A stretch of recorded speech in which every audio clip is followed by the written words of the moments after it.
Si tu viens de tomber sur cette chaîne YouTube ou que t'es un habitué, accroche-toi bien parce que l'histoire qui va suivre est horrible. On vit dans un putain de monde de fous. Après ce que vous allez découvrir aujourd'hui, je pense que vous allez assez mal dormir. Les âmes sensibles comme d'habitude, je vous préviens, attention à vous.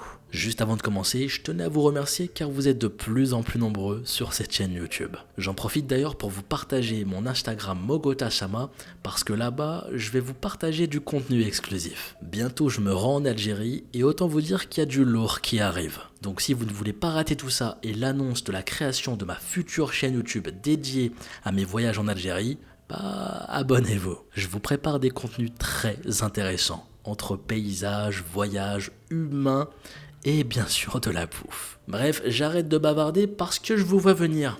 Vous voulez votre dose de true crime? Eh bien, elle arrive tout de suite. Mes amis, éteignez votre lumière, installez-vous bien et laissez-vous emporter par ma voix.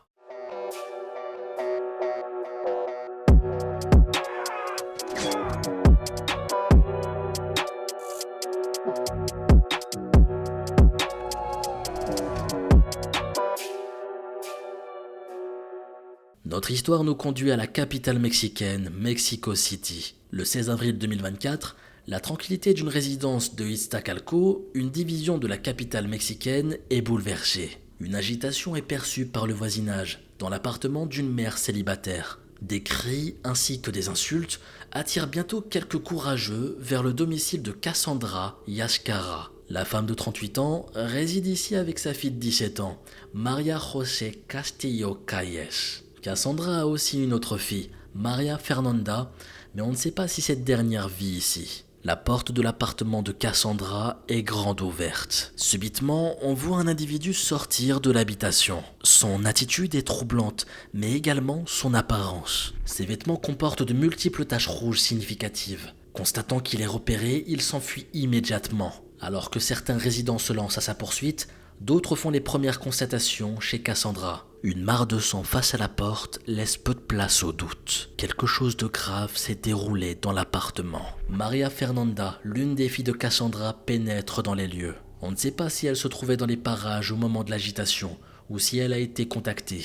Maria Fernanda avance avec prudence. Alors qu'elle atteint le salon, elle tombe sur sa mère. Cassandra est sévèrement blessée et elle a perdu beaucoup de sang. Cassandra est conduite en urgence à l'hôpital. Elle a des blessures graves au cou, faisant que son pronostic vital est engagé. Son état est critique au point que ses proches imaginent le pire. Après avoir perdu Maria José, ils ont peur de vivre la même chose avec Cassandra. En parallèle, la famille des deux femmes ouvre une cagnotte GoFundMe pour couvrir les divers frais à venir. Entre-temps, le mystérieux intrus a été retrouvé. Il a trouvé refuge dans un appartement de la résidence. Les voisins se mobilisent afin de bloquer toutes les issues possibles. La police a entre-temps été contactée et ne tarde pas à se présenter sur place. L'homme est appréhendé et conduit au poste de police. Il s'agit d'un résident du bloc d'appartements.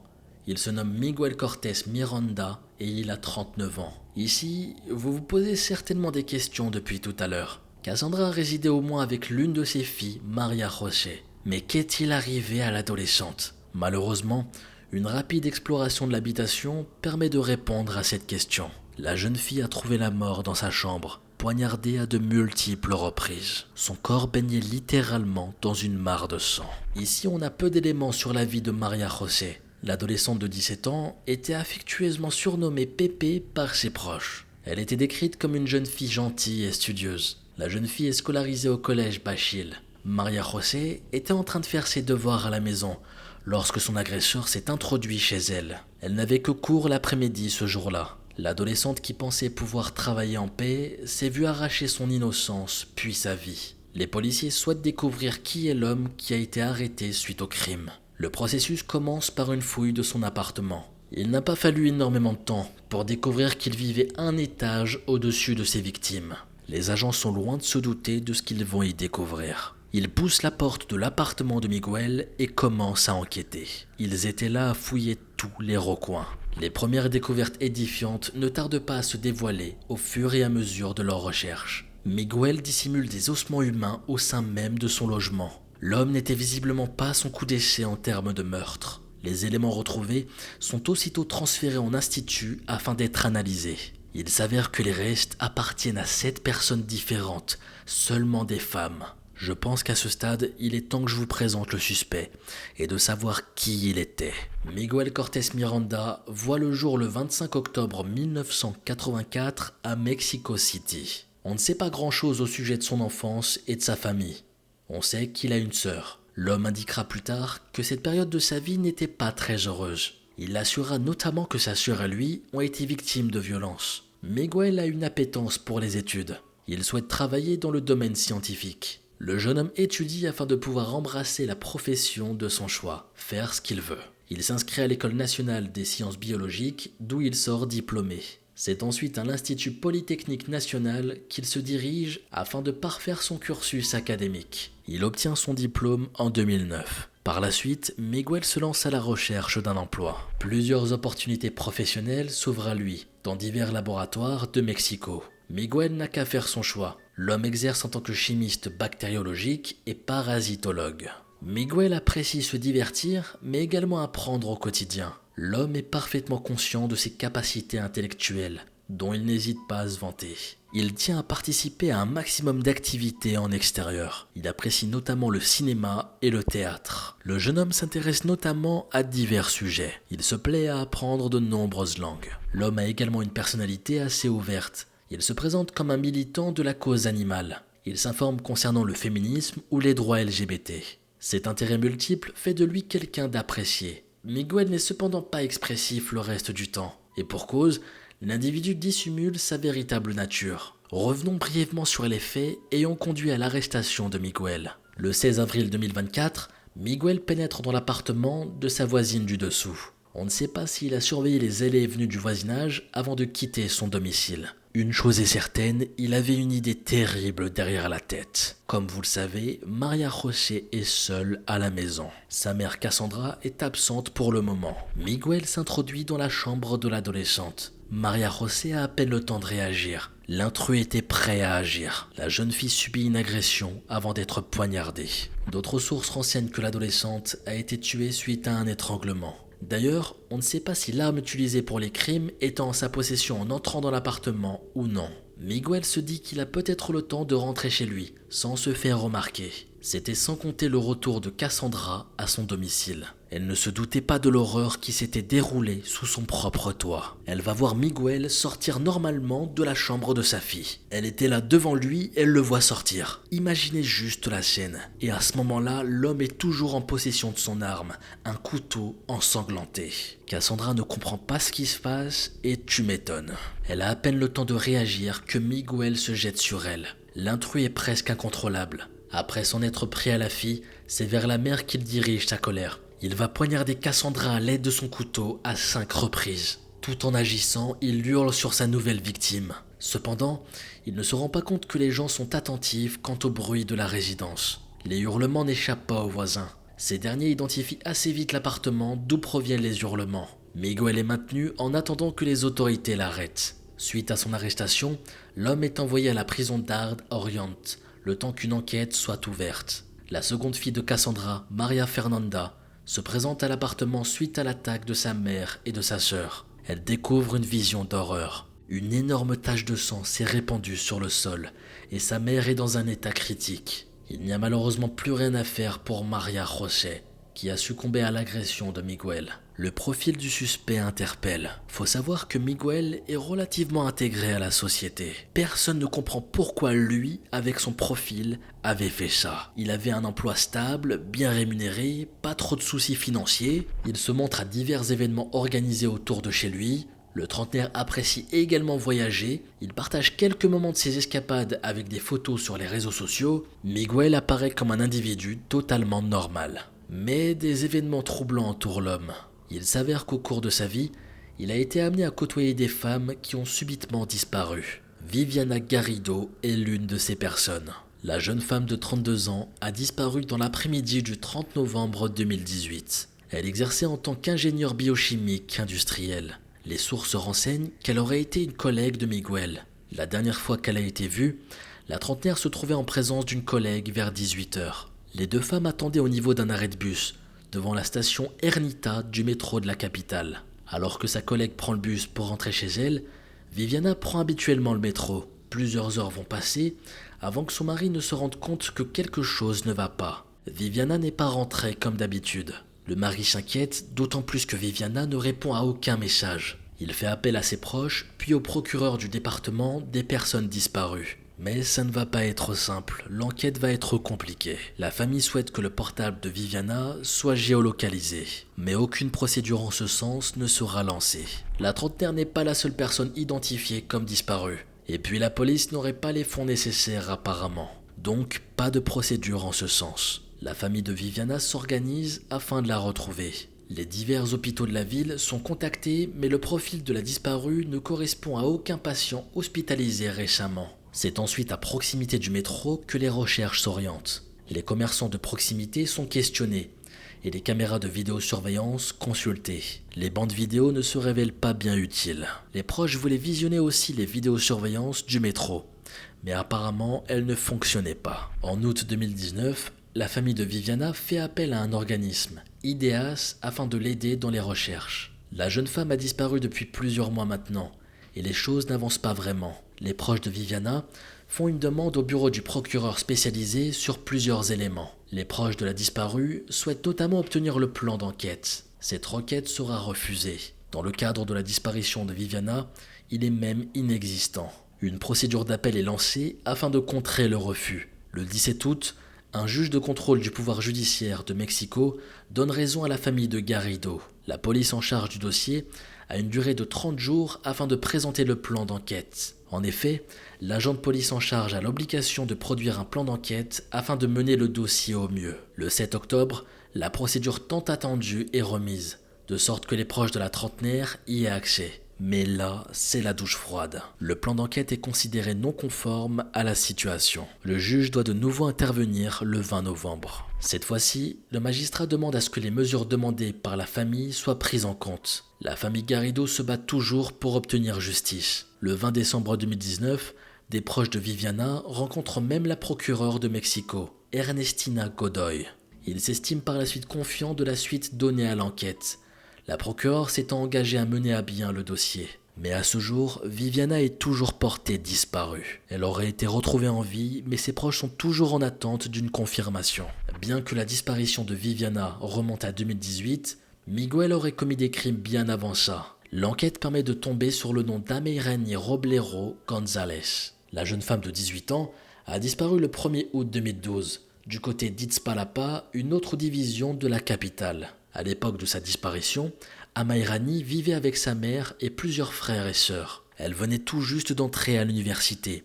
Elle était passionnée d'athlétisme. Ici, j'imagine même pas la douleur de ses proches quand ils l'ont perdue. T'imagines, toi, tu vis une vie tranquille avec tes parents, tes frères et tes sœurs, et du jour au lendemain, t'as un proche qui disparaît. T'as aucune réponse à ça, mais tu sais qu'elle a disparu. Je ne souhaite absolument à personne de vivre ça. Ça doit être horrible. Le jour de sa disparition, Ameirani avait un programme assez chargé dans la matinée.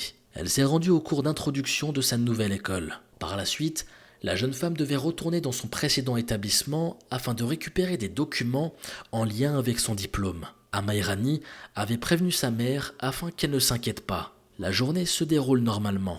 Les frères et sœurs d'Ameirani rentrent à leur tour de rôle au domicile familial entre 16h et 18h. Vers 20h, c'est la mère de famille qui passe le pas de la porte suite à sa journée de travail. Elle apprend de la bouche de ses enfants présents qu'Ameirani n'est pas encore rentrée.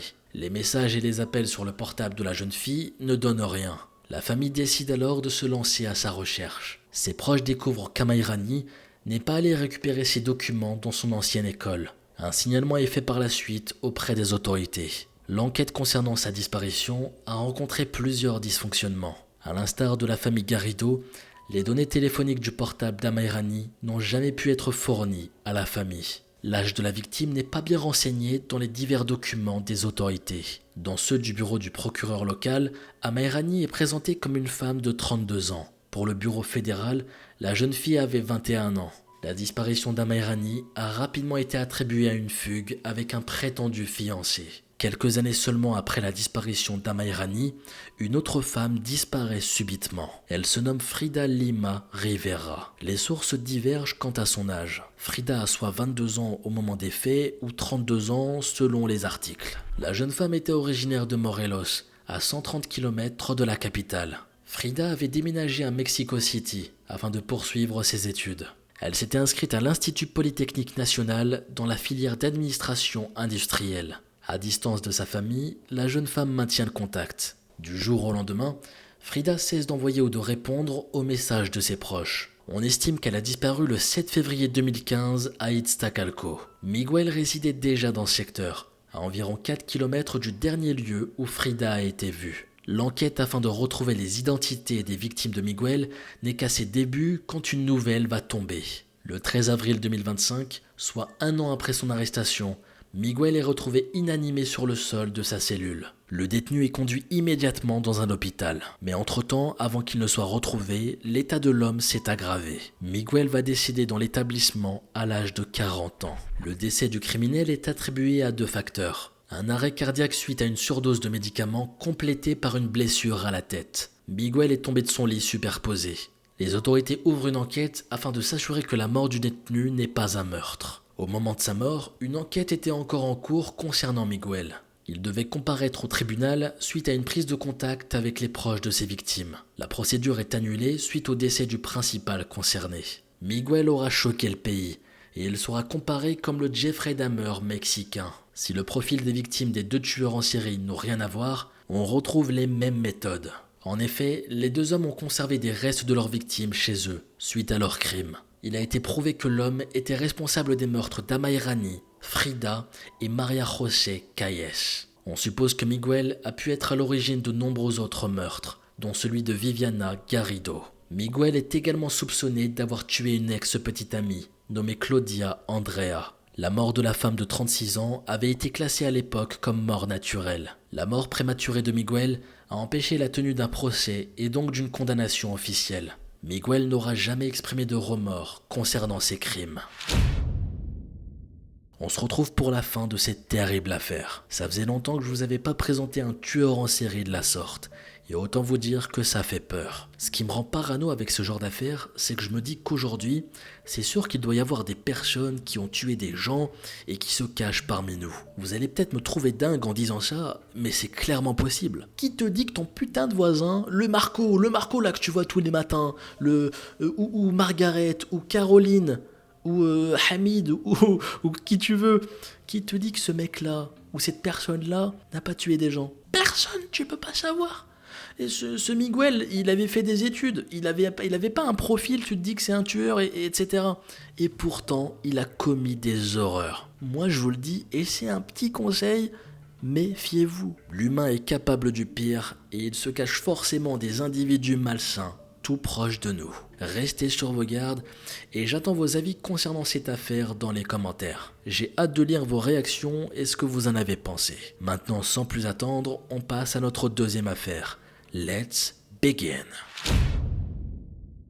On se dirige tout droit au Mexique, dans les environs de la capitale du pays. José Luis Zepeda est né le 20 juin 1969. Il a 5 frères et sœurs, Patricia, Claudia, George, Guadalupe et Elena. La famille vit un drame assez tôt, suite au décès du père, Esteban Calva. José est âgé de 2 ans lorsque la tragédie survient. Ici, on ne connaît pas le nom de la mère de famille, mais on sait tout un tas de choses sur elle qui sont pas vraiment toutes roses. C'est une mère de famille violente envers ses enfants, que ce soit physiquement ou psychologiquement. Et on a aussi plusieurs hommes qui font irruption dans sa vie. José et ses frères devaient les appeler papa. Le garçon est également abusé intimement par un adolescent de 16 ans, Tirso, qui était l'ami de son frère aîné George. José était seulement âgé de 7 ans. Comme il est d'un tempérament introverti, il ne semble pas qu'il en ait parlé à son entourage au moment des faits. Le calvaire de José n'en finit pas là. Quelques années seulement après les sévices subis, l'enfant est tout bonnement chassé de la maison par sa mère. Il se retrouve à vivre dans la rue dans un premier temps. José doit alors travailler très tôt, alors qu'il a seulement 12 ans. Il est gardien dans un parking de voitures et a également un emploi dans un bowling. Non seulement il travaille, mais il commet également ses premières infractions. José vit dans une chambre sur un toit du même immeuble que sa mère et ses frères et sœurs. Cela lui donne l'occasion de surveiller sa famille et sa mère, dont il cherche encore l'approbation. Le préadolescent est seul désormais pour s'occuper de lui, ce qui est une responsabilité énorme pour un garçon aussi jeune. Là, on peut remarquer qu'il avait un début de vie très compliqué. Ça commençait très mal pour lui et c'est jamais bon signe. Et justement, il va tomber dans l'alcool et abandonner son cursus scolaire. Il était au lycée et terminera son année un peu plus tard, visiblement par ses propres moyens.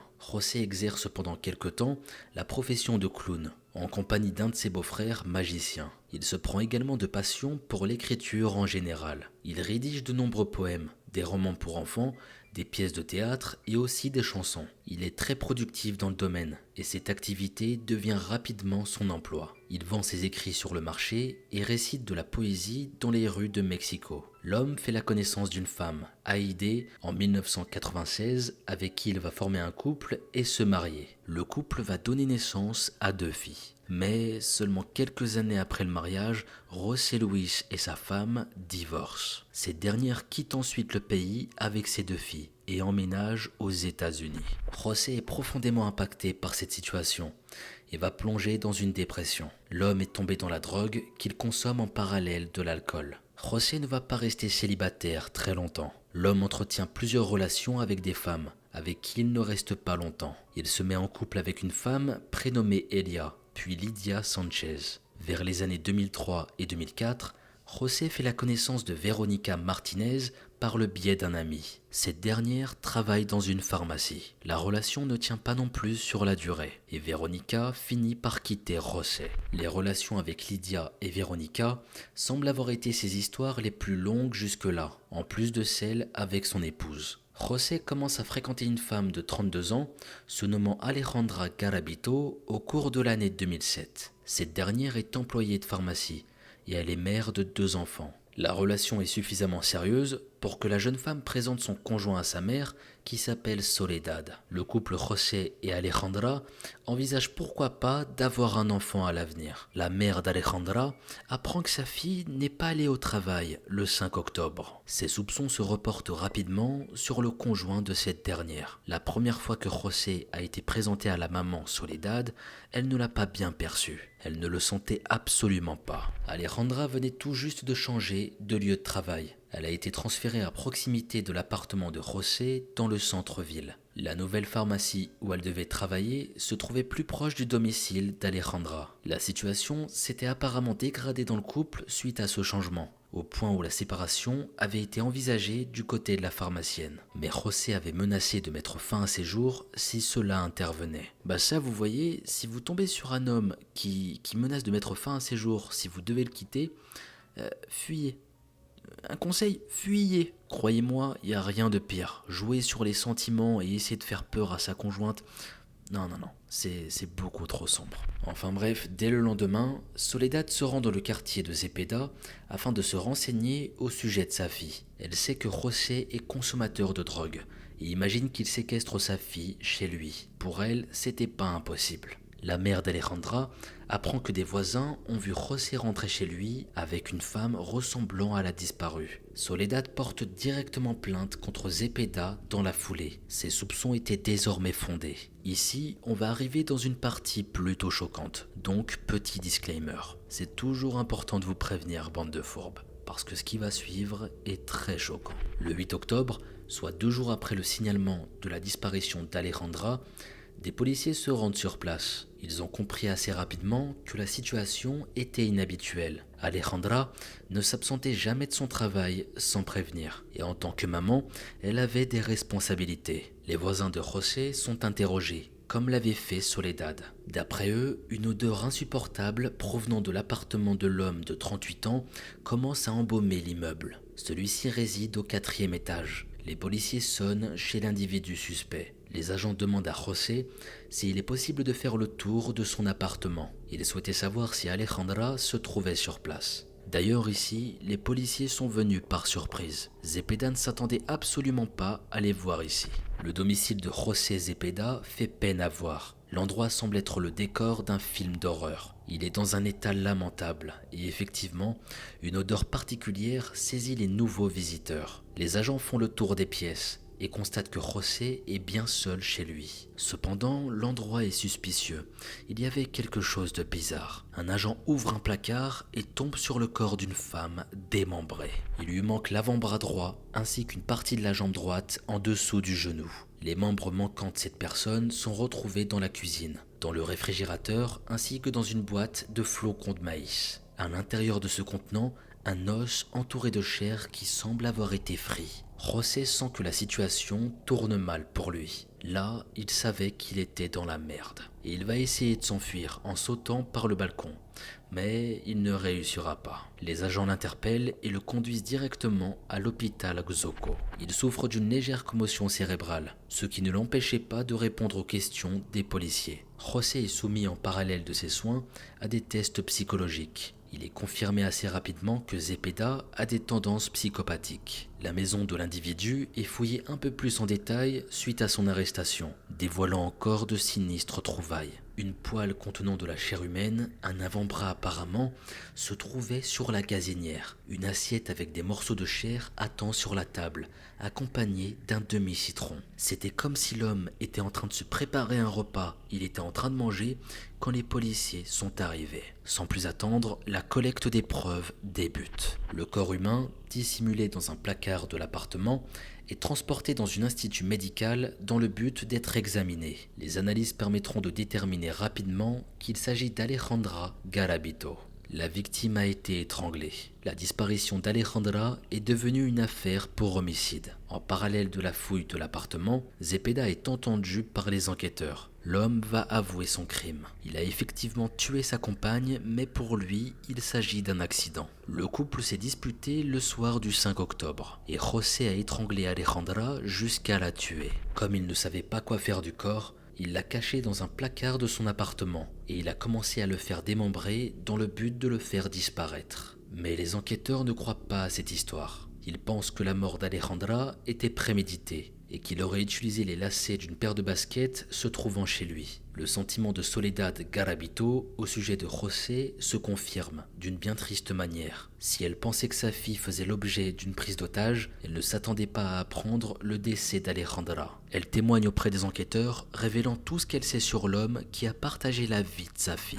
L'homme s'est présenté comme un poète, dramaturge, metteur en scène et chanteur. Il assurait gagner 200 $ par jour en vendant ses œuvres, ce que Soledad n'avait pas cru. En effet, l'homme n'avait pas l'apparence d'une personne gagnant bien sa vie. Zepeda semblait vouloir se montrer sous un jour qui n'était finalement pas le sien, dans le but de se faire apprécier. Il est également établi que José n'est pas uniquement au cœur de cette affaire. Les policiers se rapprochent d'une ancienne relation de l'individu, Lydia Sanchez, dont le nom au départ est dissimulé afin d'assurer sa sécurité. Cette dernière entretenait une histoire amoureuse avec le suspect avant de rompre. Son témoignage permet d'éclaircir de nombreuses zones d'ombre au sujet de la personnalité de José. La jeune femme a été courtisée par l'homme par le biais de poèmes qui lui faisaient parvenir ainsi que d'autres petits présents comme des fleurs ou des chocolats. Le côté obsessionnel de José ne lui a sauté aux yeux qu'après qu'il soit en couple. En effet, l'homme a une fixette concernant le nettoyage. Il se lave les mains en permanence, et notamment avant et après des relations intimes.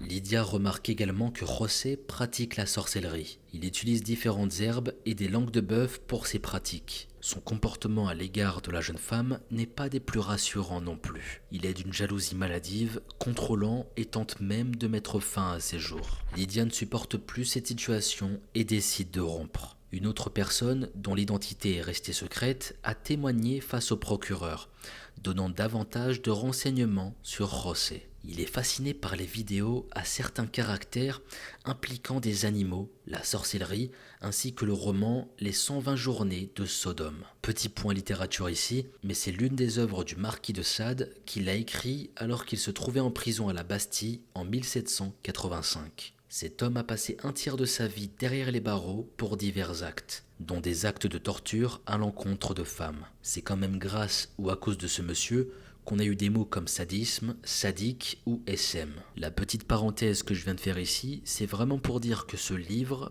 c'est pas rien de l'avoir en sa possession. Ça vous laisse une idée des quelques thèmes qu'on peut y retrouver. Enfin bref, reprenons notre récit. Cuthberto Enriquez, conservateur d'une exposition sur les tueurs en série au Centre culturel de la police de Mexico, se demande si les actes de José n'ont pas été motivés par une forme de frustration. D'après lui, c'est le fait que sa carrière dans l'écriture ne décolle pas qui a généré de la frustration puis de la colère. Il serait très intéressant d'obtenir une copie de son travail. Cela donnerait probablement un bon regard psychologique sur ses concepts du bien et du mal. Le 16 octobre, José plaide coupable du meurtre de sa compagne devant le parquet du district fédéral. Cependant, selon lui, ce n'était pas un cannibale. Le corps d'Alejandra a été découpé et cuit dans le but d'être servi à des chiens errants. Il n'avait apparemment aucune envie de les consommer. Le procureur Gustavo Salas maintient toujours la version de la préméditation et les faits de cannibalisme.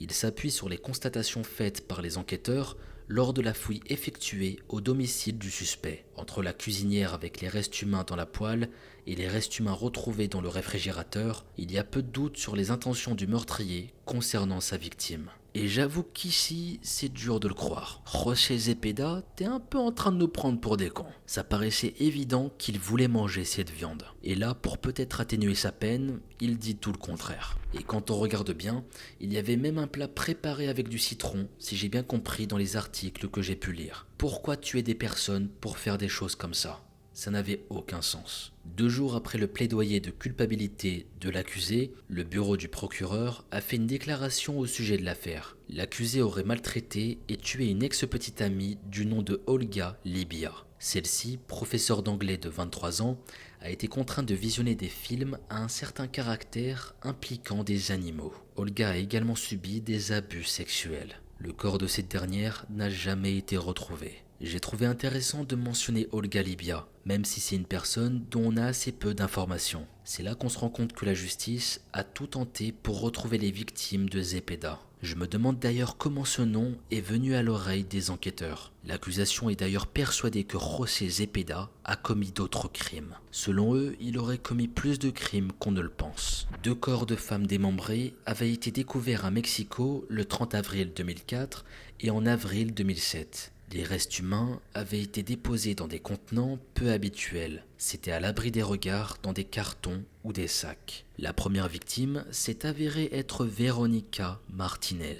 C'était une ex-petite amie de José. Quant à la seconde, elle n'avait plus ses mains et ses pieds. Il s'agissait d'une prostituée dont le véritable nom n'est pas connu. Elle se nommait elle-même la Jarocha. Et elle était bien plus jeune que les autres victimes de Zepeda. J'ai même pu lire qu'elle était adolescente, car on sait finalement assez peu de choses sur elle. Avec le comparatif du mode opératoire de José, il s'est avéré que les victimes ont été étranglées, tout comme Alejandra Galeana. C'est grâce à l'intervention de Judith Reynoso, la mère de Veronica, que les autorités ont pu se pencher à nouveau sur le dossier de sa fille. En effet, en apprenant l'arrestation de Zepeda, elle s'est souvenue que Veronica et lui entretenaient une relation amoureuse. L'homme se montrait violent envers Veronica, à tel point qu'elle s'est réfugiée chez un ex-petit ami. La jeune femme s'est rendue au travail le 24 avril, jusqu'à ce que ses restes soient retrouvés moins d'1 semaine après. José Luis ayant tué sa petite amie, Judith se dit qu'il a fait probablement la même chose à Veronica, avant de se débarrasser du corps de cette dernière. Les restes de Veronica ont été retrouvés dans plusieurs sacs en plus de certains indices, dont les analyses n'avaient pas vraiment abouti à l'époque. La police avait mis la main sur un reçu de chaîne de télévision câblée avec un code barre. Avec la récente mise en arrestation de José Luis en contenu du lien avec la victime, les preuves ont été récupérées et ont pu relier Zepeda au meurtre de son ancienne petite amie. Judith est soulagée de voir que sa requête auprès des autorités est prise au sérieux. Elle élève les 3 enfants de Veronica depuis le drame, qui apprennent alors dans quelles circonstances leur mère a connu la mort. Judith sait que sa fille et José ont fait la connaissance par le biais d'une connaissance en commun, un collègue de travail de Veronica. Un homme du nom de Juan Carlos est interpellé le 19 octobre 2007. Cela intervient suite à des recherches menées par les autorités dans les districts de Tezamac et de Chimalhuacán. L'individu a été soupçonné d'être le complice de José dans les meurtres. Les deux individus auraient d'ailleurs entretenu une relation sentimentale. On ne sait pas dans quel contexte les deux hommes se sont connus, et on ne sait pas si le lien existant entre eux s'est maintenu en parallèle des histoires de José. Veronica aurait quitté José à cause de la jalousie excessive de ce dernier. Juan Carlos, convoqué au bureau du procureur, confirme qu'il connaissait Veronica puisque c'est lui qui est à l'origine de la rencontre entre Veronica et José. Il n'a en aucun cas participé à la mise à mort de la jeune femme. Donc 2 jours avant la découverte des restes de Veronica, Juan Carlos est venu rendre visite à José. Et il est aussi tombé sur Veronica qui se trouvait allongée sur son lit. On ne sait pas dans quel état la jeune femme se trouvait à ce moment-là, mais elle était apparemment toujours en vie. Suite au décès de cette dernière, Juan Carlos a dû la laisser sur le lit afin que José s'en occupe. Ce dernier menace Juan Carlos de tuer sa mère ainsi que sa sœur s'il ne le soutient pas et s'il fait part de ce qu'il savait à la police. Le rôle de Juan Carlos dans le décès de Veronica est difficile à déterminer. Cependant, la victime accusait l'individu de lui avoir volé 50 000 pesos, soit environ 2700 €. Veronica en avait fait part dans une lettre adressée au ministère public en mars 2004, un mois avant la découverte de ses restes. Juan Carlos doit alors répondre de ces accusations. Ici, je n'ai pas pu trouver plus de renseignements à ce sujet. La coïncidence est troublante quand on y repense. Juan Carlos aurait très bien pu souhaiter le décès de Veronica afin qu'elle n'ébruite pas cette affaire auprès de tous. Le 24 octobre 2007, la mention de cannibalisme est ajoutée au dossier contre Zepeda par le parquet. Dans les jours qui suivent, une sorte d'autobiographie du meurtrier est partagée. Il s'agit d'un recueil de poésie intitulé « Instinct cannibale » que José n'a jamais fait publier. Les sujets abordés sont divers, bien que peu habituels quand on parle de poésie. Copophagie, relations SM, relations sexuelles et cannibalisme. La couverture du roman est une photo du tueur Hannibal Lecter. Le roman aurait depuis disparu des archives de police. La découverte de ce meurtrier va bouleverser tout le pays entier. Si le Mexique est habitué aux nouvelles de crimes violents, le démembrement n'est pas courant en matière de meurtre. Le cannibalisme est également un élément violent, mais qui a déjà été connu quelques années auparavant dans le pays. José est condamné à 50 ans de prison pour les meurtres d'Alejandra, de Veronica et de la prostituée présentée sous le nom de la Jarocha. On le soupçonne d'avoir commis d'autres meurtres, mais les preuves sont insuffisantes. Si 3 meurtres ont pu être confirmés, les autorités pensent qu'il y a encore 5 crimes supplémentaires. Pour eux, c'était clair, il avait fait beaucoup plus qu'on ne le pense. Le 11 décembre 2007, le décès de José Luis Zepeda est prononcé. L'homme était détenu à la prison d'Oriente depuis quelques semaines seulement. L'administration de la prison confie que José a été retrouvé mort pendu dans sa cellule à l'aide de sa ceinture. Il a bloqué l'entrée de sa cellule et a commis son acte tôt dans la matinée, entre 6h et 6h30. Une sœur du détenu assure que José vivait un véritable calvaire dans l'établissement pénitentiaire. Il a vécu du harcèlement, était victime d'extorsion ainsi que d'agressions sexuelles. Le corps de José démontre également qu'il a subi des actes violents.